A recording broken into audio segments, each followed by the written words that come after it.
Whoa there, Space Cowboy. Brokeback Bebop is a podcast with explicit content intended only for mature bounty hunters. Listener discretion is advised.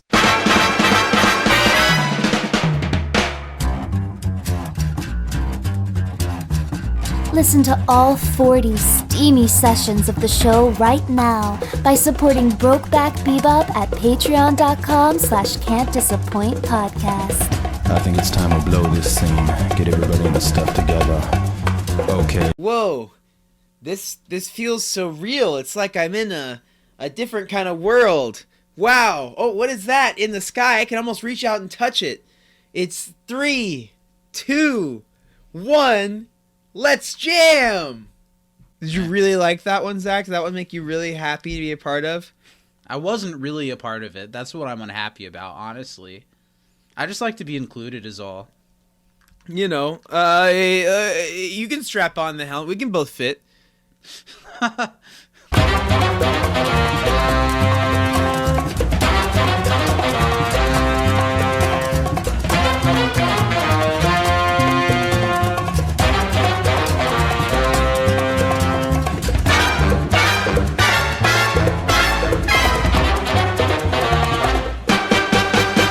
I've been playing my Oculus again, Zach. What have you been playing? Beat Saber in the ping pong. Beat Saber's really fun. And So the watching same YouTube. stuff. And Yeah. watching YouTube. But I Is it- bought like the Lizzo pack and like a couple Nice. other ones. There's like fun songs now. They have like a lot more than they did before. We I really should wanna do like pick a it back VR chat thing. Actually, now that Meta owns it, you have to like make a Meta account and shit. Nice. So, Yeah. Well, it was always Facebook. Yeah, but now we're in the Meta. Yeah. We can be in the Meta together. Hi, everybody out there. Welcome to the latest episode of Brokeback Bebop. We are here, as always, to talk about the next episode in the Cowboy Bebop franchise. Today, we're beginning the second half of the 2021 live-action Cowboy Bebop. I'm very excited to be here. Hi, everybody. I'm Zach. Hi, I'm Steven. Do we usually say our names? No. Or do we not say our names? Well, I'm glad you're here. How are you, Steven? I'm good. How you doing today, buddy? What's new, Kazoo? Not a lot new, but I'm just having a good old day hanging out with my good pal, coasting through the cosmos, our engine just on fire.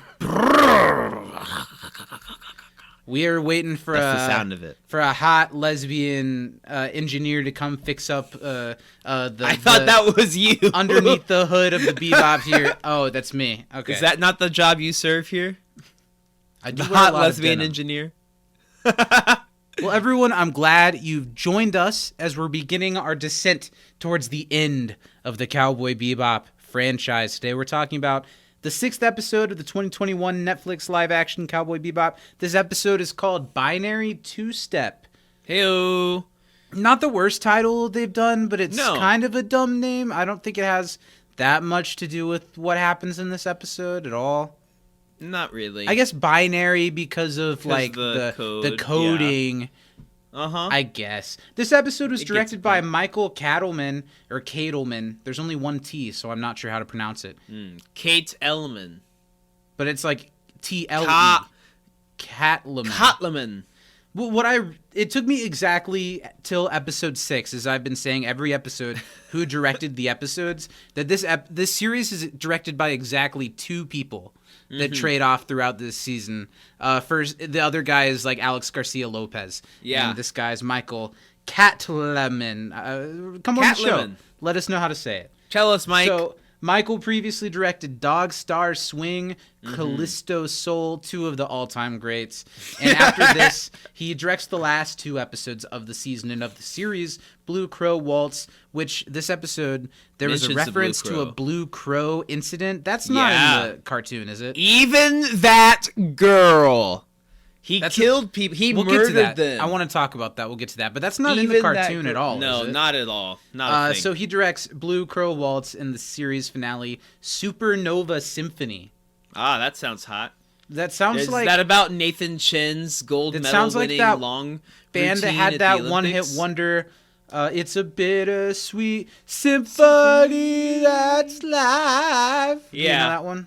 Yeah. Do you remember? Do you know that one? Yeah, Bittersweet Symphony. Yeah. I think it's by the Verve Pipe. Yeah, it's exactly. Oh, is Pipe in there? Or is it just Verve?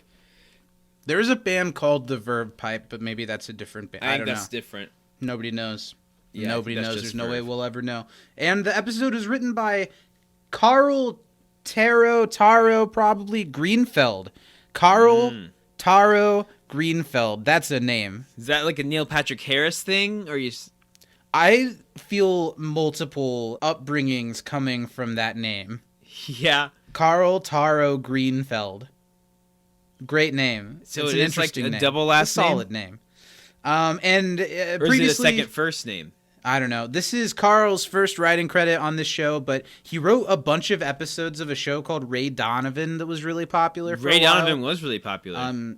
Carl wrote like that on 20-something Showtime? episodes of Ray Donovan and wrote exactly one episode of some more recent shows. A show called Tokyo Vice that I've never heard of.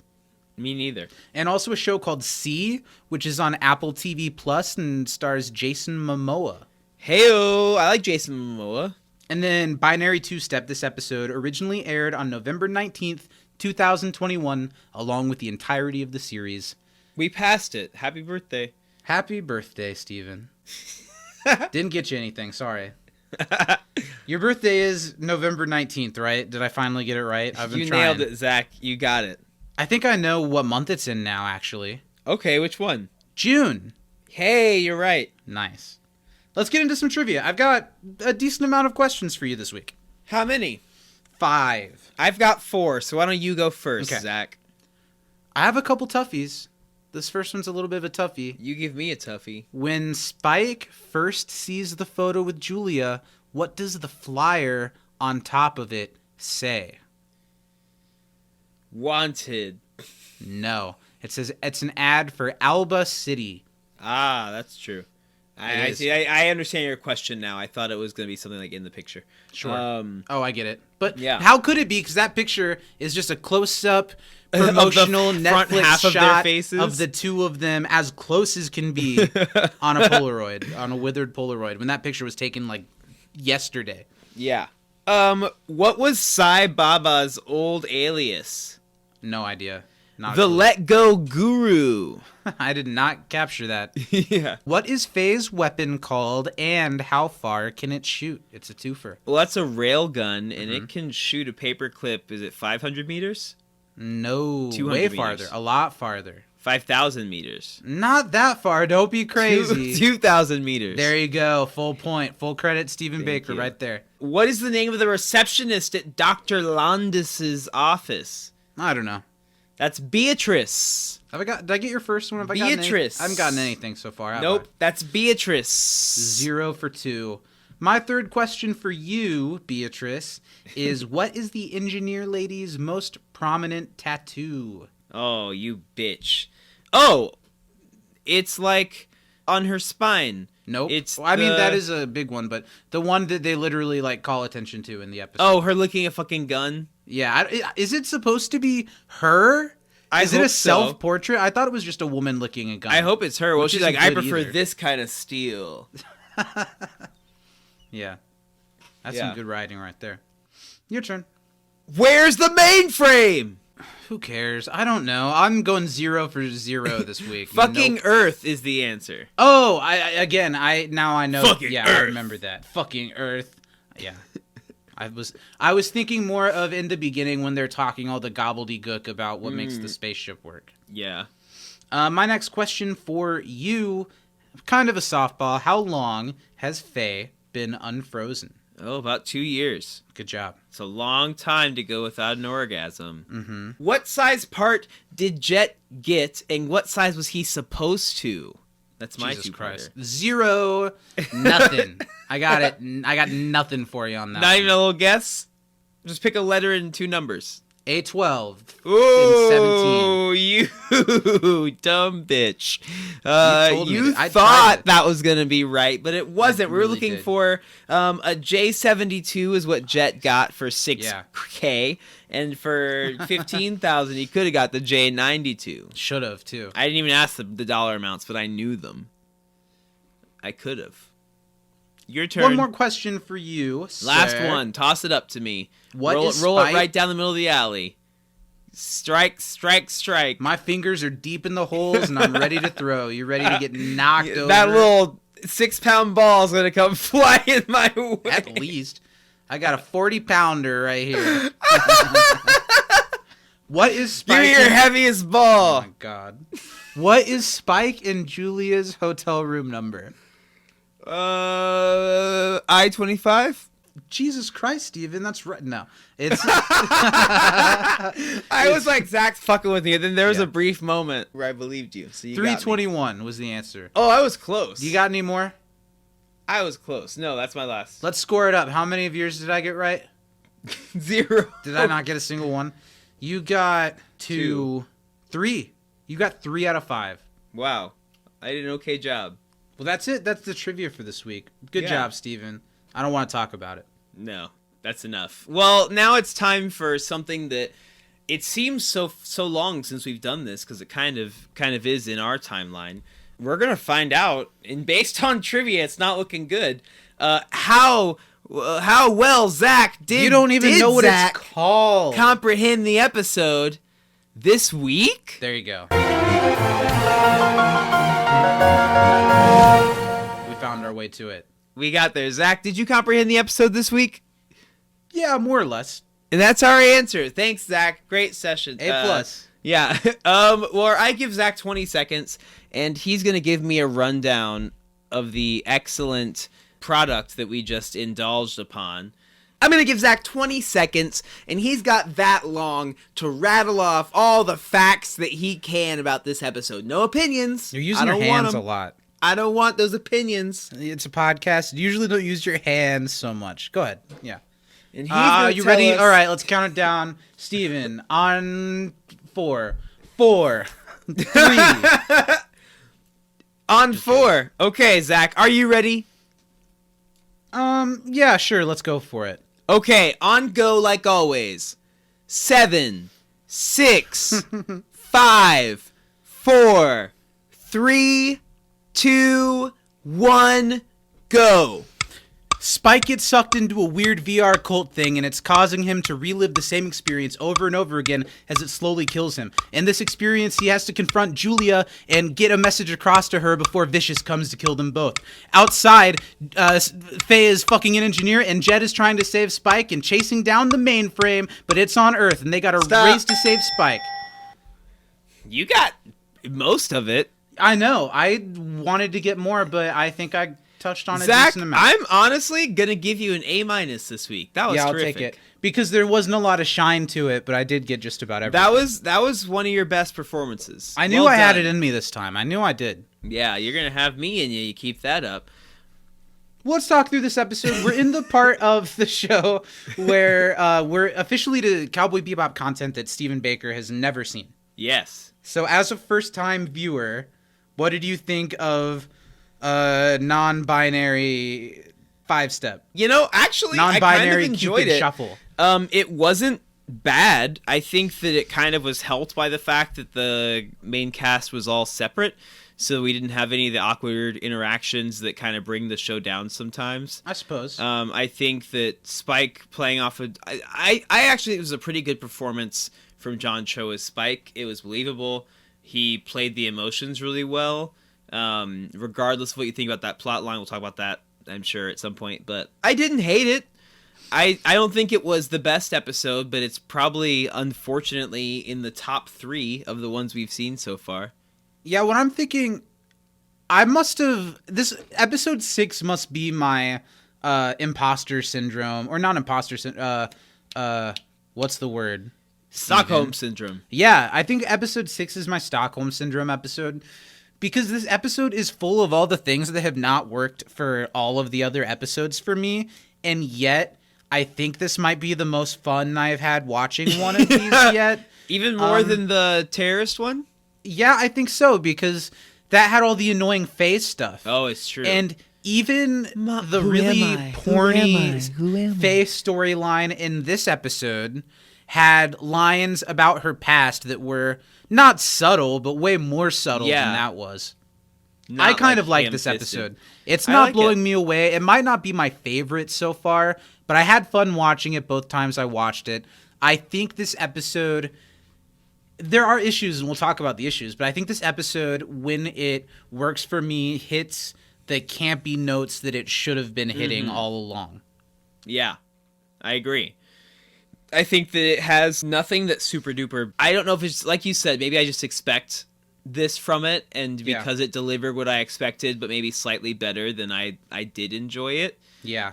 It didn't do anything noteworthy. There wasn't anything necessarily new that they unveiled or did. I have only minor issues with all the storylines, which I guess is fine.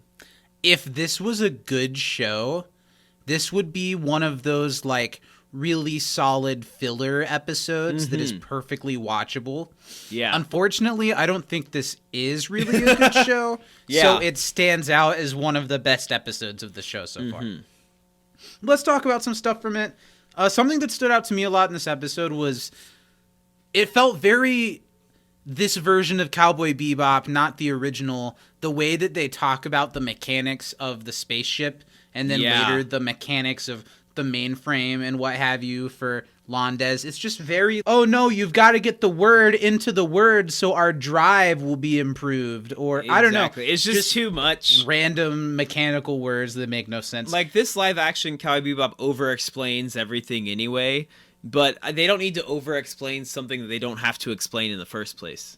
And not even that. I don't believe that the people writing those lines have in their head how the mechanics of this spaceship actually works. No. It's just mechanical words slapdash together. We get references, quite a few actually, and I wasn't expecting references to Radical Ed. Yeah. What did you think about that? I like the mention. It would create a little bit of mystery of who this person is.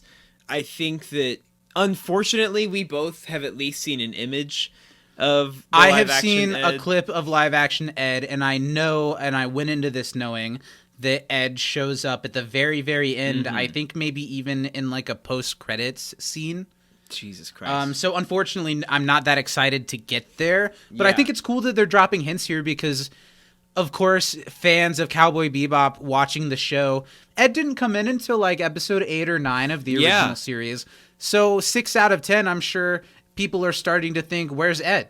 And at least we get an idea of Ed's existence in this version of the show, which is nice. Especially because there's such a blatant hole for Ed in the opening credits, which we cannot continue without talking about why the fuck they did whatever they did to the opening credits. Yeah. There's Cowboy no rhyme Bebop or reason. 2021, do the same theme song twice challenge. Go. Why? It's never been the same thing twice. It's been the regular one once, some bad ones like 3 or 4 times, and almost the right one the other time or two. Like, and what this one's bad. Fuck? Why did they change the vocals? Why did they change the instruments to worse ones? It's almost the one that you want. It hits all the right notes, and for most of it's fine. Which made it worse, because I was like, I was expecting the right thing, and he said, why don't we get all our things together? It was like echoed layered 2, together. 1, let's go. And it was the wrong voice, and then the song's right for a while, but it has a little bit of a weird filter on it. And then like harmonica comes in at a weird and spot. then at the end, when like the big trumpet notes hit at the end of it, they're like sour. The only thing I can think of is because of what they think they're doing with the visual effect on Spike's storyline in this episode of like being the real thing, but slightly obfuscate. What's that? That was, how do you say that word? Obfuscate. Do you know what I'm trying to say? I don't think so. Write us in if you know what I'm trying to say, because we don't. Where it's like tweaking it into something wrong and sinister out of what we thought was the normal theme song. Have you Maybe seen... I'm reading too into it, but that's what I thought. Here's what I would compare what they are trying to do. You know the super distorted version of Don't Lose Touch? Yes. Like that. Or have you ever Nobody's seen Midsummer? Gonna get that. One of our favorite bands, Against Me, there's like they have a great song, Don't Lose Touch. Then they have like a Nightmare Fuel remix of it.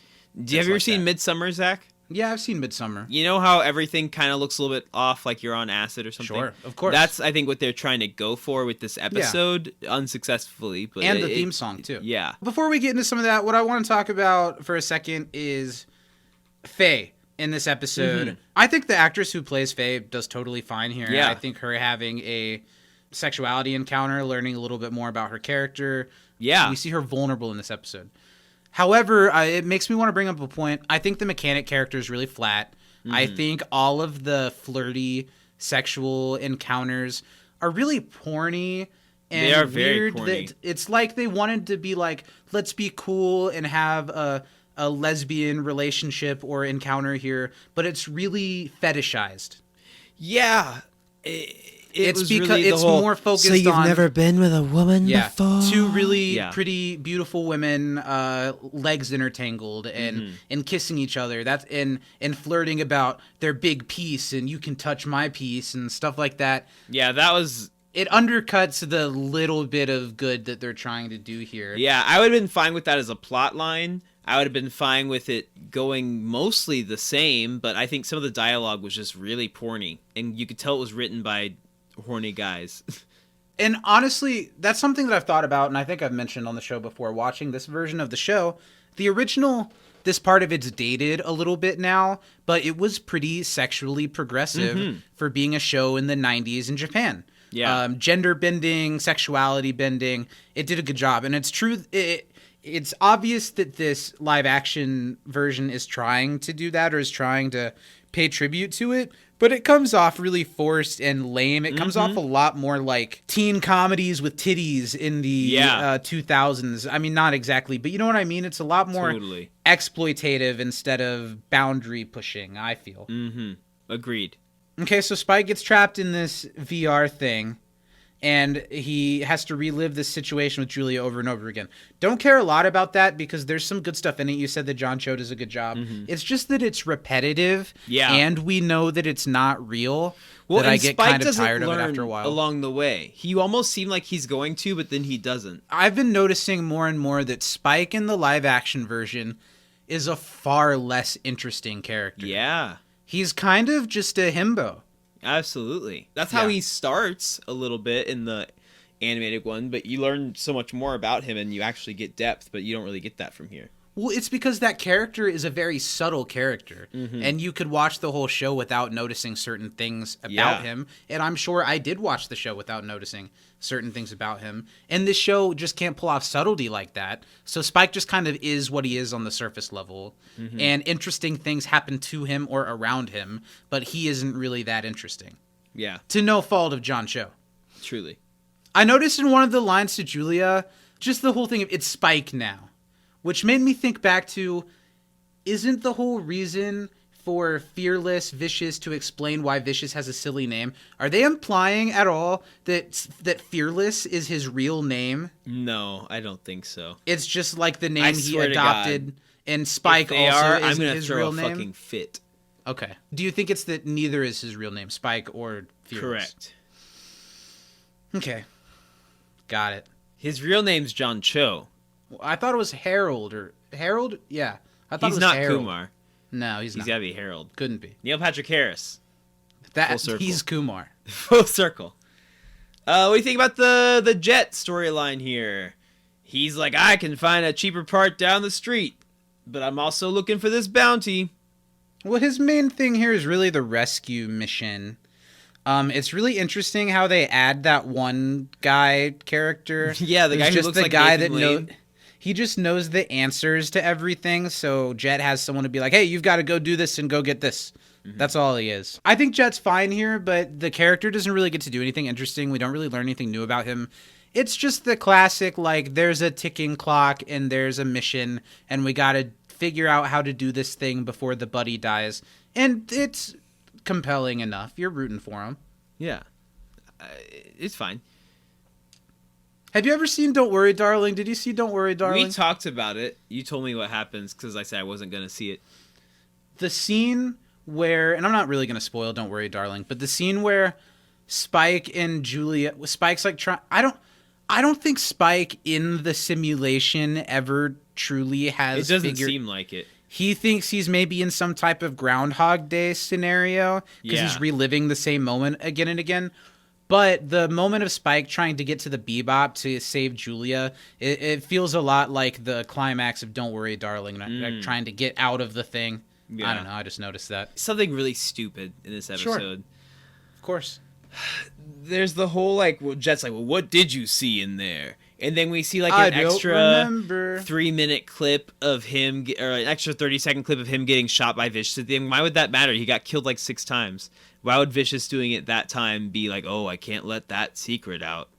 And then they have like the end of episode text, which says, "Are you living in the real world?"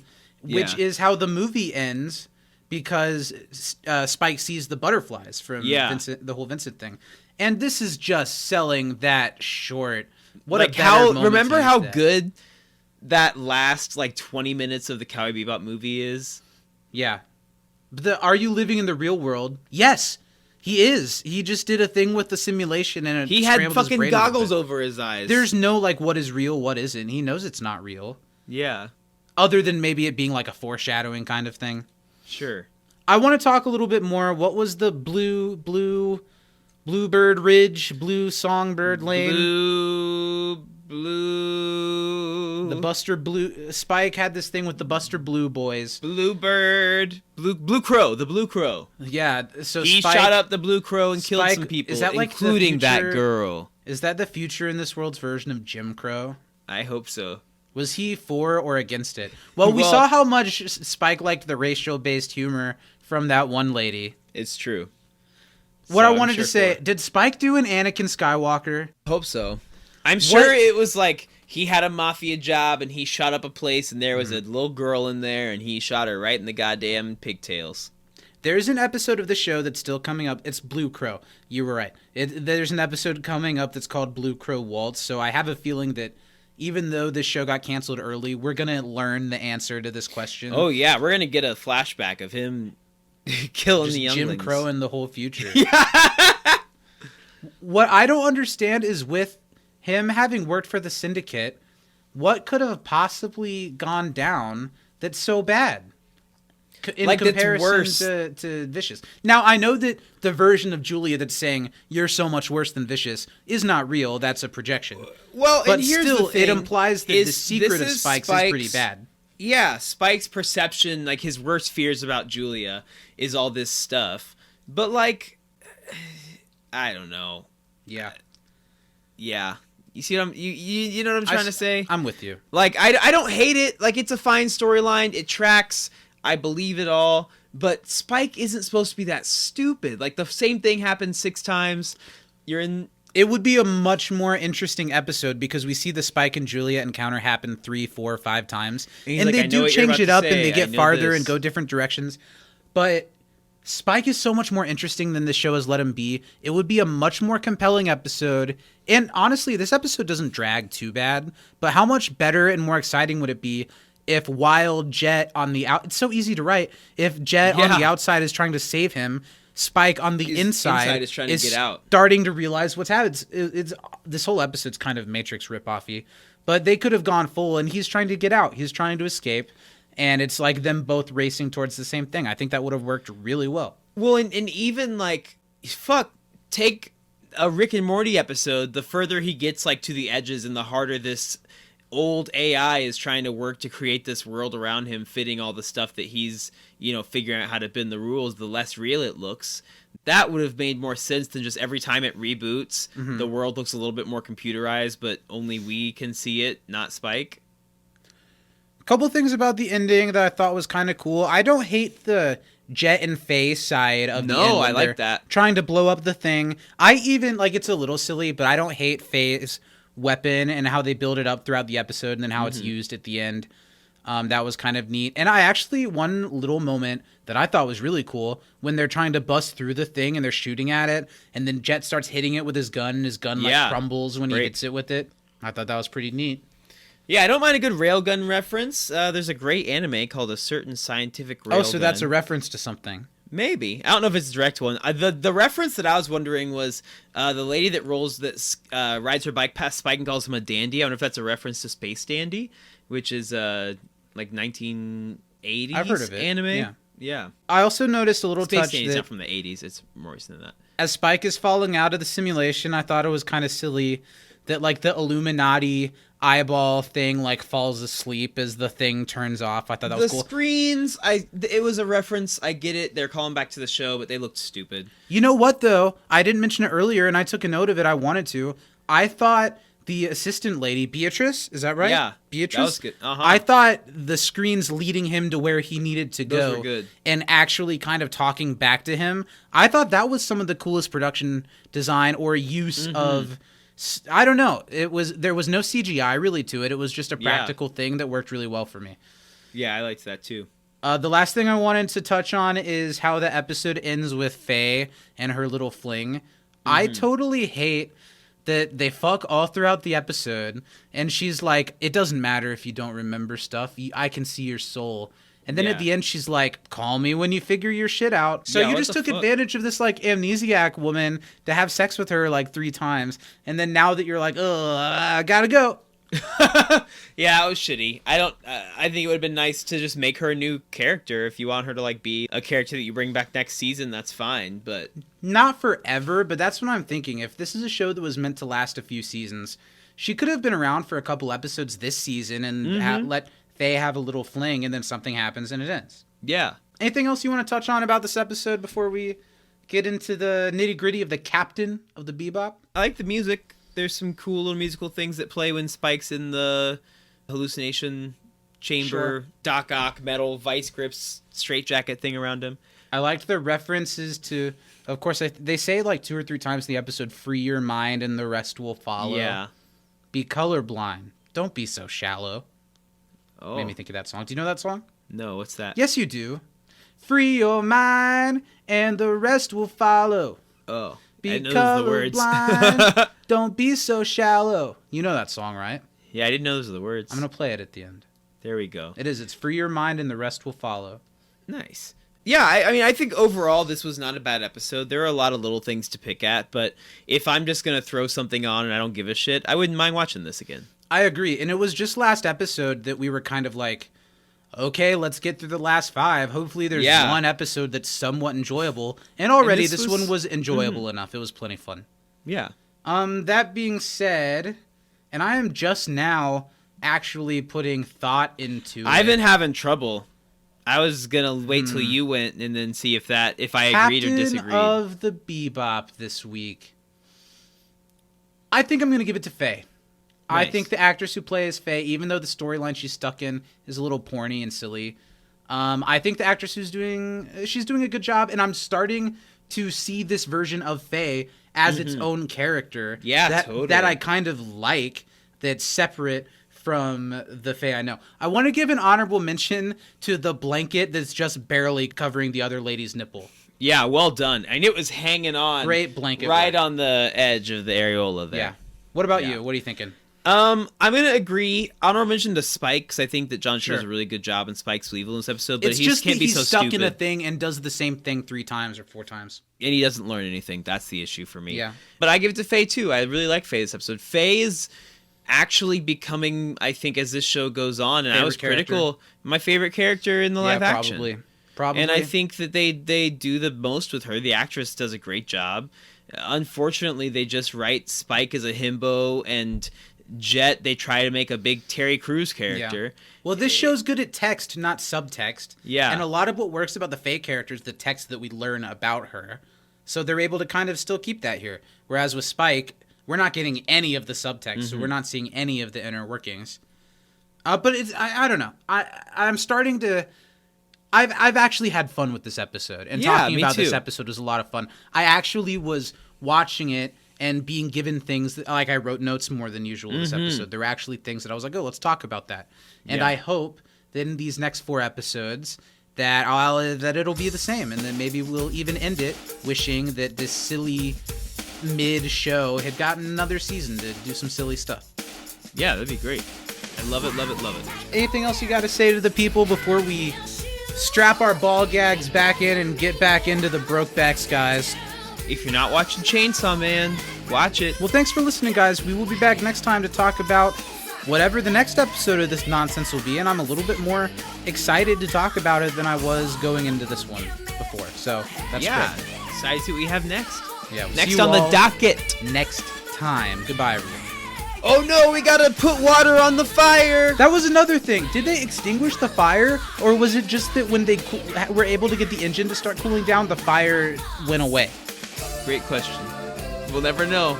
But I do know that We need a J97, J72, not a J92 on this son of a gun. All right, well, we've got to go get that mainframe on fucking Earth. So let's Fucking take Earth. to the skies. Take to the sky!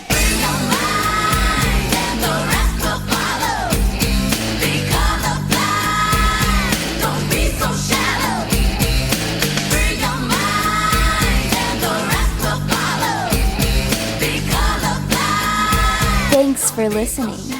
Support this show and our podcast network at patreon.com/can'tdisappointpodcast, where starting at $5 a month, you can get immediate access to all 40 outrageous sessions of Brokeback Bebop. See you next time, Space Cowboy.